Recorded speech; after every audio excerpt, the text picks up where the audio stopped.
Hello and welcome to another episode of The Tigers Down Under. I'm your host as always, Alex, and I'm joined once again by Brad. Good evening. Well, it's 2 from 2 and a fairly easy start to the season in the end after we were pretty worried about the start to the season that we had, but we've already got 6 points in the bank. We'll cover the Swansea game first up, and then we'll touch on the League Cup match away at Exeter before looking ahead to the Manchester United game. But yeah, we'll start with what were your thoughts on the Swansea game? I thought we looked again well organised and pretty composed, and I sort of thought, bearing in mind the first week, we sort of kept a strike force pretty limited against Leicester. I sort of thought maybe Swansea would pose a bit more of a problem to us, and whilst there was obviously chances both ways, I just think that, again, we looked really well organised and looked like we could snatch something. And obviously when the first goal went in, I don't really know how, but somewhere off Maloney's groin or chest or stomach or something, I sort of had this feeling that we would just hang on for a 1-0. But yeah, the second goal was the passing in that lead up to that second goal was phenomenal. Yeah. And that actually made you think, you know what, these guys aren't just 11 defensive-minded players, they're back against the wall. They genuinely believe they can beat most teams, and that's just awesome to see. Well, it's good that you make that comment because I was going to touch on the fact that Giddelin, the Swansea manager, made comment of the fact that we basically had 11 men defending behind the ball. And first of all, with that, I don't exactly agree with it. And as you've said, I mean, we were brilliant on the counter-attack. But also, I found it quite ironic coming from an Italian manager who, I mean, Italian managers are known for that style of football. So what did you make of those comments? Yeah, I think it was, to be honest, I think it was sour piss. I think he just sort of was, maybe he was just trying to show their supporters that, you know, how frustrated he was, not so much with the result, but the tactics. But, I mean, let's face it, anyone worth a pinch of anything is going to be sitting there going, right, Hull's going to come to play against us with effectively a back 10 and try and get something to Hernandez on the counter. That's how they might pinch a point. So if all the pundits could see how we might play the game, then clearly maybe he needs some better help with his forward scouting. And I mean, apart from that one shot Sigurdsson had, which was brilliantly saved by Jakupovic, they really didn't look all that threatening, to be honest. No, in fact, if you go back to early days when we've spent good monies on Hernandez and so on, we've always sort of bemoaned these expensive strikers that don't look like they're going to cut it. Well, it's sort of in a way what Swansea strikers look like on the weekend. But credit to our boys, I don't think they even had the sort of the space or the angles to play in. I don't know whether it's feeling or just the fact that Davies and Livermore seem to be so well partnered together, but they seem to strangle the space around them as well, not just win a ball. Yeah, absolutely. And it's great to see the way that the defence can all work together and then very quickly flick a switch and all of a sudden we're on the counter-attack. And one of the players who was really crucial with that was Sam Clucas, who had another brilliant game. And actually, in a way, has been sort of underrated because his work in the lead up to our first goal, with that tricky footwork on the edge of the Swansea box, which won us that free kick, which then led to a couple of corners and then that goal, it's been overlooked a little bit, but he's just settled into a groove in the Premier League.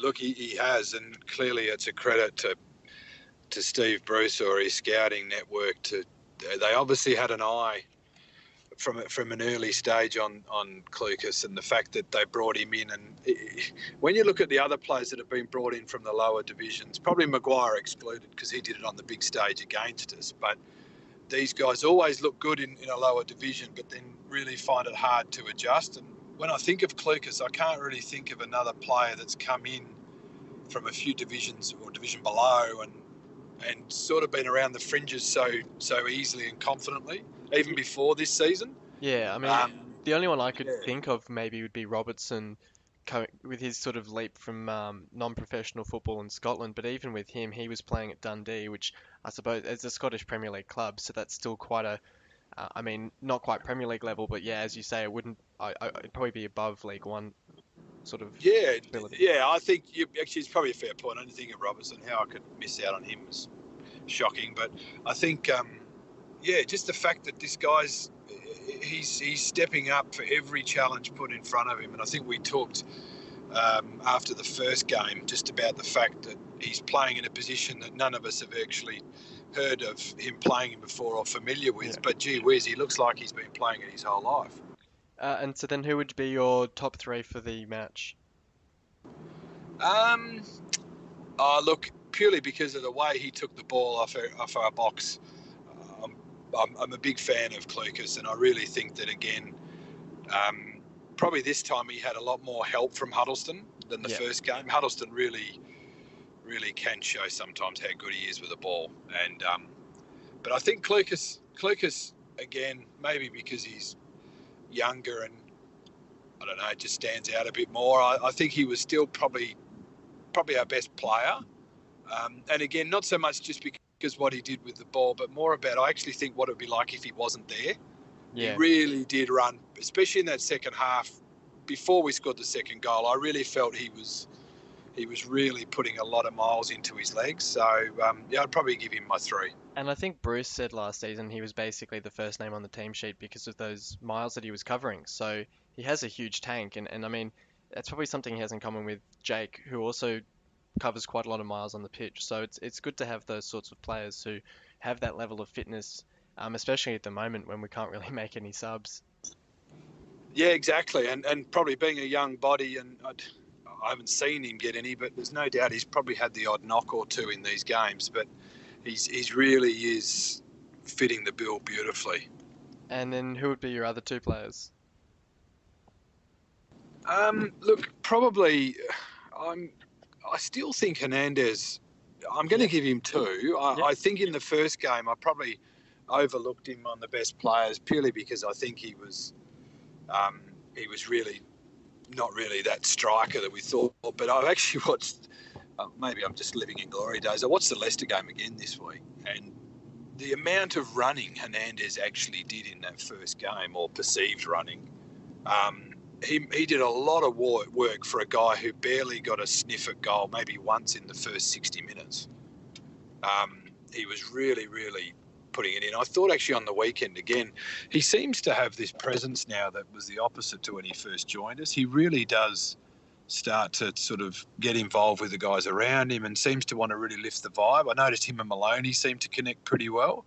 and even Uh, that finish on him. I mean, we saw. I mean, I guess similar sort of finishing at points in that first season, and obviously last season as well. But it's just this level of confidence that he has now, which I think 22 goals in the championship last season's really given him. That when he's in that position one on one with the keeper, he finishes them off more often than not. Whereas in that first season, I can remember against Leicester and Chelsea and probably a few others, he'd be through on goal and he'd either pop it wide or he'd kind of um, not know what to do and he'd freeze up and the keeper would basically get it back. But he's certainly showing a good level of confidence now. yeah, that's it. I mean, look, when he first joined the club, we sort of knew about this sort of Uruguayan world-class striker, but when you go back over the highlight reel now for the last sort of season and a bit at least, his finishing is world-class. Yeah. And, that's obviously going to go a long way this year if we can keep him and keep the ball around the right areas for him. And then rounding off the top three. I could probably have a 6-way tie for this one. Look, probably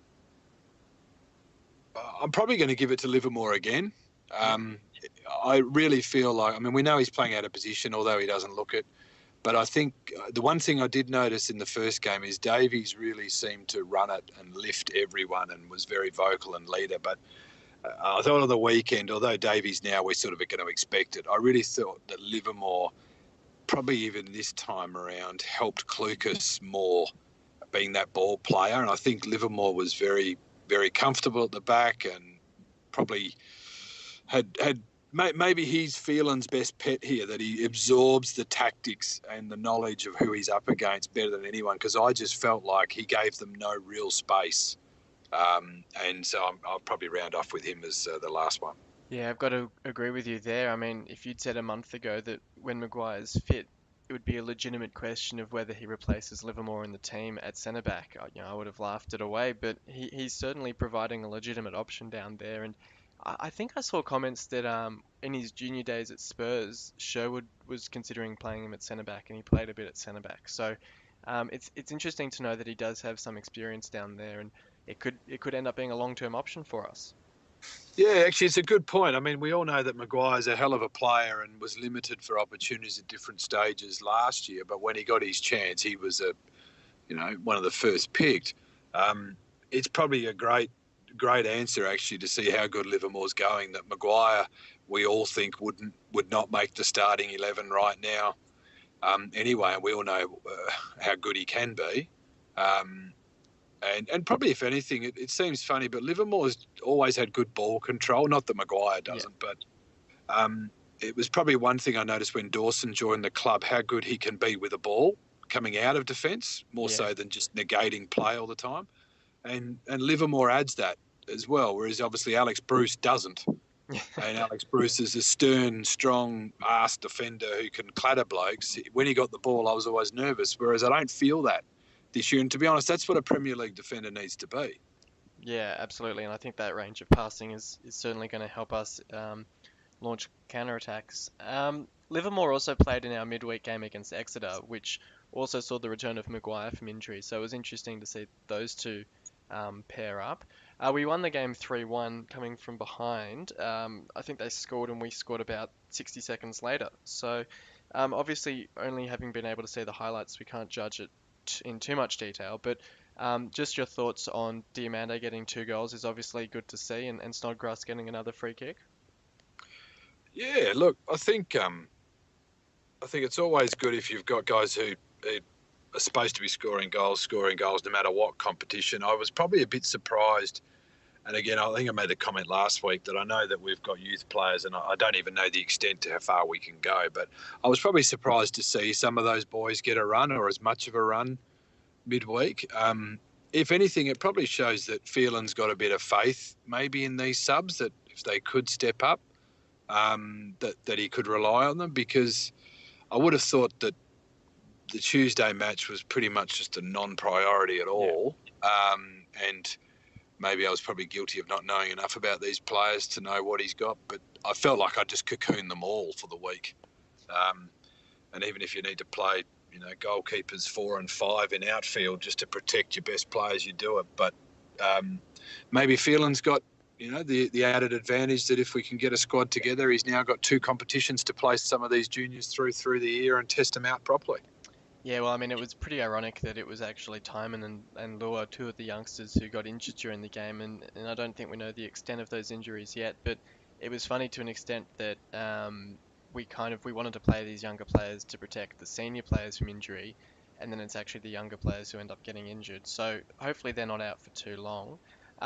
We've got Stoke in the next round now, and as far as ties go, that's probably a pretty underwhelming one. You'd either want, you know, a glamour tie at Man City or someone like that, just to kind of give the youngsters a real taste of a day out, or you want a real lower league side that we can either the supporters can get another ground tick, or a side that we can expect to knock off like we've done with Exeter. But yeah, what do you make of the tie with Stoke? Is it pretty much a non-event? Yeah, look, I I've never liked playing Stoke anyway, no matter what sort of league or cup we're in. But probably the only good thing, mate, is hopefully with some of the news surrounding the club at the moment, that by the time we get stuck into that tie, we'll have bigger things to think about. And Phelan might even, assuming he's still in the role, might experiment a bit with the view of trying to shore up the Premier League season a bit. Well, that's a good segue because there was an interesting article that came out this morning, our time, which kind of released a lot of, whilst it might have been speculated on information, it kind of confirmed a lot of what people have been thinking, which is basically that the takeover is all but complete. It's all but a formality now, with the Premier League and the FA just needing to sign off on the fit and proper persons test. But also the good news that Phelan's basically being confirmed as our new head coach on a full-time basis, which is obviously great to hear. So I don't know if you've had a chance to read that article or if you caught up on that news, but what are your thoughts on that, that the takeover is basically complete? Yeah, look, I suppose we all sort of think everyone sort of knew that this time it was serious, and that we were going to get closer. Probably the thing that surprised me in all of this was to hear how long, which doesn't surprise me now, but us, we all got carried away. I think new owners, and I think someone had even posted an article about 7 players in 7 days is what we can sign before the window. And I'm thinking, well, I don't know what this process sort of looks like with the Premier League, but there's talk now that obviously that may even mean that the sale doesn't go through before the window Yeah. closes. So that's obviously a concern. But look, for the security of the club going forward, I mean, we've had Muppets at the helm, and I think it might have said last week as well. As soon as we can move them on and get someone else in, that'd be great. I do wonder though whether the owners would now put some heat on the alums to say, look, the timing's not going to work, but can we advance something on their watch with players? Yeah, I mean, my understanding is that it's at a point now where, because I think the deal's been agreed in principle, any purchases of players basically have to be approved by both the Chinese consortium and the alums. So I don't know whether that would slow things down or whether the alums can sort of recognize the fact that it's going to be the Dyers are basically going to take over the club, and therefore they should basically have priority in deciding on the players we sign. Um, a piece of news that's emerged in the last half an hour or so, is in regards to Jay Rodriguez with the Burnley chief journalist, I suppose you'd say, has basically ruled Burnley out of signing him because he's likely on his way to Hull, which were his words. Um, Now, Southampton have just had a record bid accepted for a striker from, I believe, France. I could be wrong on that one, but it seems to suggest that if they do sign this striker, that Rodriguez will be allowed to leave on loan, potentially to us. So, what do you make of that? Do you know much about Jay Rodriguez? Do you have any thoughts on his signing? Look, yeah, I do. Sorry, I'm not an expert. I know a little bit about him. I certainly think he's probably got all the athleticism and required faculties to fit in perfectly with a normal squad situation. But and maybe this is where you start getting carried away with winning a couple of games. I often wonder whether he's the guy that can come in and push one of the guys that are there now out of a first team spot. And I know we're still sort of saying in a way that maybe ideally the first 11 we're playing now, there's probably only about 7 that would really be in the first 11 if we had a bit of a war chest. But the 11 that are there now are doing a hell of a job. And whilst it won't continue forever, I sort of wonder whether Rodriguez is going to come in more as a, player in our best 6 or 7, Yeah. or whether he's going to be more on that sort of places 8 to 15, 16. Yeah, I mean, from the weekend, the player that stood out to me is probably the low point of the day, and I say this saying that all the players played quite well considering our expectations going into the match, but probably the player that disappointed me the most was Diamande, purely from the fact that he did miss quite a few good chances, or he did kind of get in the way of some bits of nice build-up play, and I think he had a few loose passes against Leicester as well. So he's obviously looked quite good in the cup. He scored 2 goals, and he got the goal against Leicester as well. So that's not to say he's had a bad start to the season, but considering that Rodriguez would basically be able to play that sort of left wing role, I do wonder if Rodriguez, if he does get signed, would basically be stepping into that place in the team. Look, and that's probably the answer. Like, I think most of us that sort of know a little bit about him would say, look, he's obviously been around a club that's Premier League quality. His record at Southampton, I mean, I wouldn't know how many goals he scored, but he pops up a bit. So surely he's I don't know, maybe scoring 1 every 4 games or something like that. So he'd be thereabouts. But probably the thing that, yeah, like you've just added, it's really identifying who would come out for him. And unfortunately for Diamond, I thought in the first game against Leicester, he really gave it everything Yeah, and was prepared to get his butt in the way of anything. He mixed it with the best. He didn't feel out of place. Maybe he got a bit complacent against Swansea and just felt like it'll just happen. And maybe there wasn't quite some of that hard running that we saw in the first game. But look, if you ask me, is Rodriguez a better player? I'd probably say he is. But I also think that maybe sometimes what we don't see enough from statistically on Diamonde is how well he was getting back.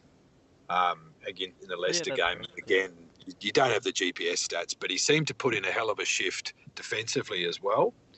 And whether Rodriguez is that type of player as well. We all know when Elmo used to play on the wing, on that right side quite a bit, that you always knew that he would get back. He had that defensive mindset that he would really, bust a gut to get back, and you appreciated that, even though he could whip them in at the other end. yeah. Whereas I always worry about guys who are sort of that advancing, attacking winger and how far they can actually defend. Well, you were right in terms of Rodriguez's stats. It looks like before his knee injury in the Premier League, he had a record of 21 goals in about 68 games for Southampton. So what's that? Just about bit under 1 in 3. So that's not a bad record to have. The question, I Yeah. guess, is whether he comes back from that knee injury to look any good. The other player we've been seriously linked to is Ryan Mason from Spurs.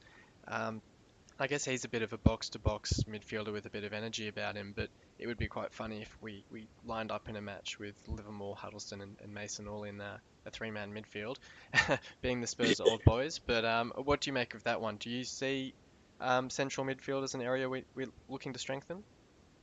Yeah, look, it's I was actually talking to someone about this today.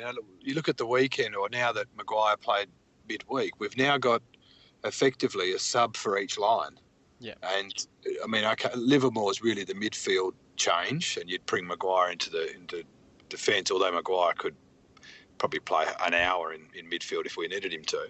But yeah, the only thing I sort of thought, probably back to Rodriguez first, is that I really want us to take advantage of this situation, that we're going to be able to build something beyond just this year. I mean, we all want to stay up and be successful in the Premier League and mix it, but I like the fact that last season was really on the back of some dedication from some spirited guys who got relegated and said, you know what, we're going to stick it out, and they had time on their side to do it.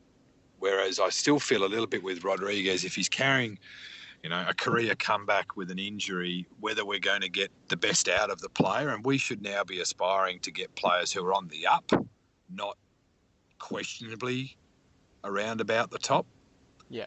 Mason's a bit different. I think Mason's got energy, like you said, being that box to box. I'm sure if we were, playing Man United this week and had no wingers, he could also do a job down either side.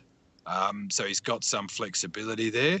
I suppose probably the only thing that still concerns me is and again, I'm not privy to how many offers we've got out there or who have been chasing, but I'd still like the fact of trying to get another defender, a flexible defender, because then it releases Livermore back into the midfield anyway. So if I was talking about priorities right now, I'd be sort of looking at one up front, one at the back.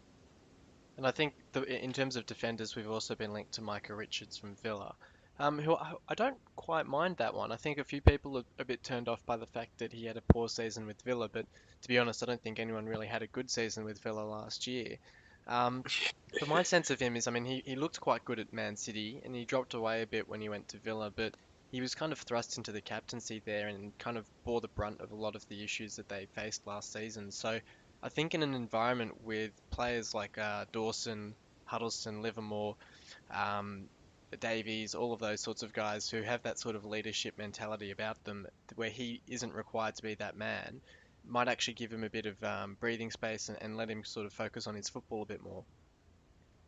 Look, I think you're right. I think when I first heard the whisper, I sort of went, oh, shit, really? We're going after someone who's sort of been there, done that. I'd rather try and sign blokes that are either just about there or are young enough that they can develop further. But probably in a long season, realistically, Livermore's going to have to get released into the midfield potentially at some stage, unless he's getting an England call up as a centre back, and which That it would be could, the could day. happen. Well, it could happen. Who knows? Yeah, But I think that probably one thing that Richards could be handy for, of course, is that you can't underestimate the fact we're going to have 10 to 12 solid, hard games where we won't have everyone fresh. And to think that he could come in and do a job, you'd know he can do that. I've sort of just got this belief at the moment that we want to try and sign guys who are going to be pushing for, trying to play 20-odd plus games out of what's left, not someone who might push a defensive position around for 15 games. Kuzan. Now Boateng. Trying to pick out Mendy. Mendy's big, he's strong, he's past Evra. Oh, and it's a fantastic clearance off the line. But it's been given. The ball had gone over the line. As Vidic cleared the ball, it's been given by the referee's assistant over on the far side. So we've just heard some footage from quite a while back now. It doesn't feel like it was that long ago, back in 2008, which was the last time we played United as essentially a top four rival. But that's how we faced them this weekend, with both sides coming into the game with a perfect record of 2 wins, no defeats, no draws. And it should be another stroll in the park for us, shouldn't it? How do you see this one unfolding? Well, I mean, the best way to sum it up is every time we've pretty much got no chance, we pull something off. Yeah. I think realistically, we know we're playing against probably what's going to be, you would assume now financially anyway, what they've spent, the biggest powerhouse almost in world football. So it's a great test, and I'd love to think optimistically we will get something from it. I would love us to beat them because I know we never have, going back to, well, pretty much when I was a boy. But I still think it's going to be a really tough challenge because they've got so many dimensions, and I think different to what we saw against Leicester. And I know this sounds funny when they were champions, that Leicester have still got 4 or 5 guys in their first team that necessarily wouldn't walk straight into your Man United best 11s and so on. They'd be squad players. And we know that the Premier League and the Football League are full of, squad players who were almost there who didn't make it. Whereas this week we're up against, the best 11 a powerhouse has got. And it starts at the back. Their keeper is great right through to the hero of the day up top. Some bloke, some old bloke from Sweden. Some old bloke recruiting for youth. So, yeah, I mean, look, I think probably the best thing about it is that the guys who've put a great stint in for 2 games now look like they'll get the same chance unless Phelan's going to pull a dramatic tactical shift. And we get to, especially here in Australia, we get to watch our team play in priority slots. And that's always a good thing. Well, Davies tweeted out a picture which was from quite a few years ago, back when he was playing at Luton, when apparently he played in a pre-season friendly against Ajax. And there's photos of a pretty young Curtis Davies going up against a younger than he is now, Zlatan Ibrahimovic, which kind of leads to the question, and we touched on it, well, alluded to it a little bit earlier, but I guess the main question going into this game is how we line up at the back with Maguire potentially fit. If you were to stick with Davies and Livermore as our 2 centre-backs, who would you want to see go to Ibrahimovic from corners, from set pieces, from whatever? I mean, Davies probably has him in the air, but Livermore might have him for strength. So which way would you lean? Yeah, look, it's probably a good one. I think, we know, Davies is definitely the strongest in the air, and if you look at where the old Zlatan seems to score from, he can score from anywhere, we know that, but he's probably going to be more ferocious against us on those set pieces. So, look, I'd probably pair Davies with him.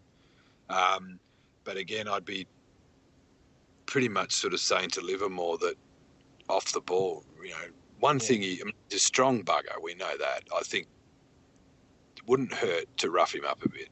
Yeah.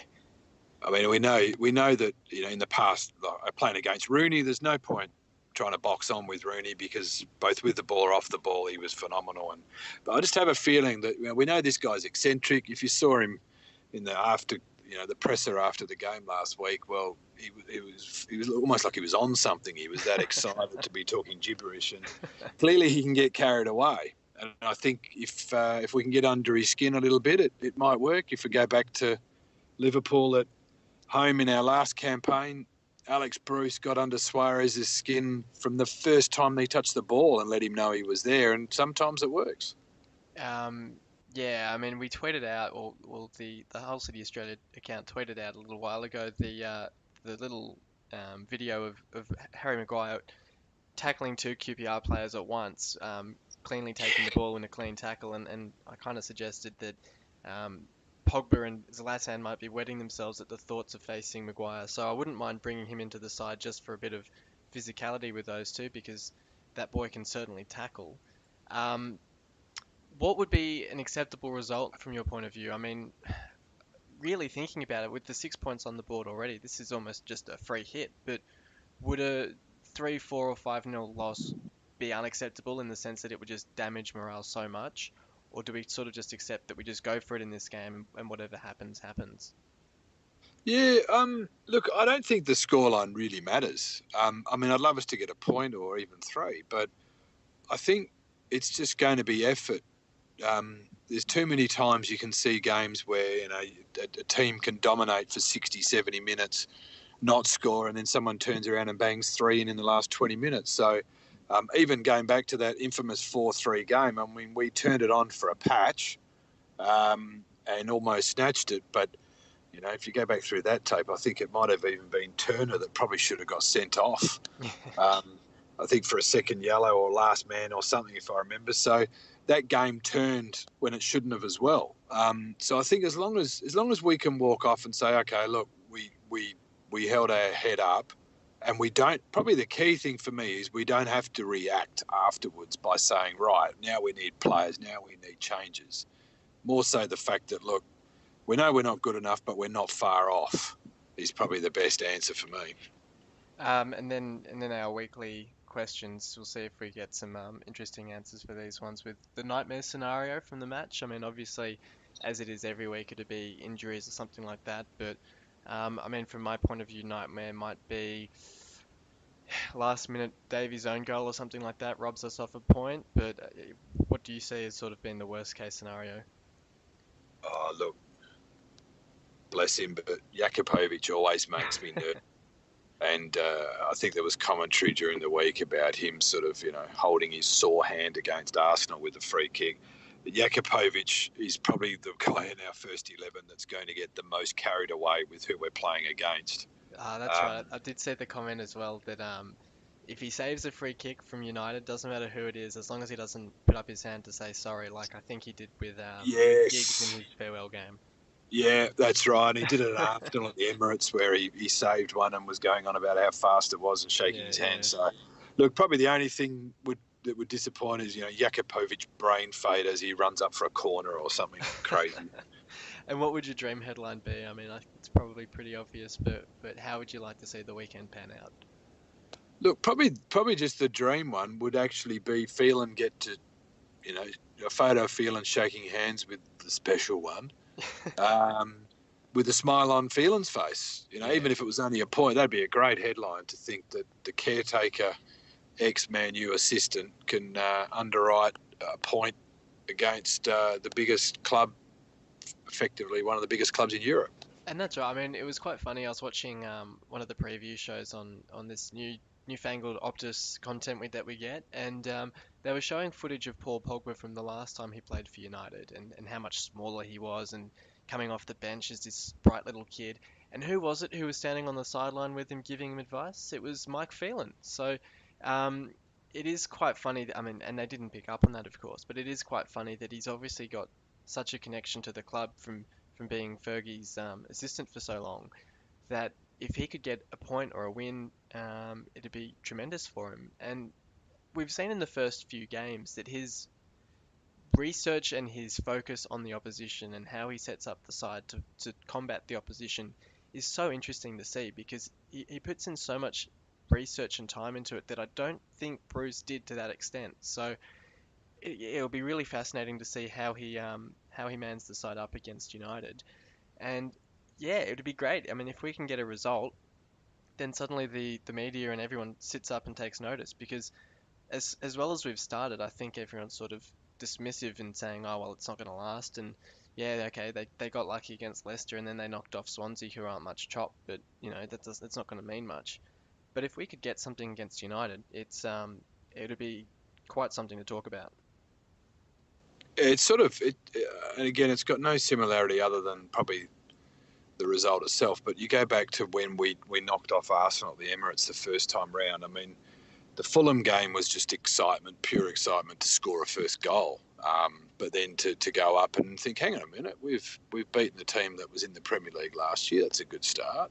And then obviously the Spurs game. But it was when we got to Arsenal and we had no chance that we pinched that game and just hung on for death at the end, that people started thinking, well, hang on a minute, we are potentially, a mid-table Premier League club. We've got to stop thinking like a relegation one.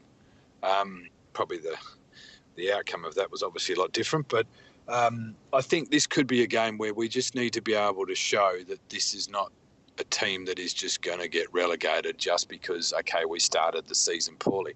We've started the season brilliantly in all leagues before and ended up down near the bottom. So you've still got to be realistic about things. But I think the effort is the only thing we can ask for this year, is that effort to be maintained. And Phelan seems to be a guy who really does some research and homework. Not that other managers don't, but I just felt the Leicester game, I think Phelan's got to take a lot of credit. But I felt against Swansea on the weekend, we were average in patches and brilliant in others. But tactically, we totally got him from the start. Yeah. And then to finish on some breaking news that I've just seen come up, it looks like, if these reports are to be believed, it looks like both West Brom and us have agreed with Southampton for a loan deal for Jay Rodriguez, which then means it's up to Jay himself which club he ends up coming to. And well, I mean, if he's after some first team football and some starts, I suspect it would make more sense to come to us, because you look at the 13 fit players that we've got compared to however deep West Brom's squad is, and I think you'd get more opportunities here. So hopefully, fingers crossed, we can make a breakthrough and get a first signing, which would be some nice positive news ahead of the weekend. But in the meantime, thank you very much for coming on, Brad. Yeah, no worries. Thanks for having me. And thank you everyone for listening in. We've got United this weekend, so hopefully we can get a good win against them and keep on this trend of a winning start of the season. It's been good doing a podcast each week chatting about a win. So come on, City. Yeah, the city's on fire. We're going higher and higher. There's no turning back 'cause you're out.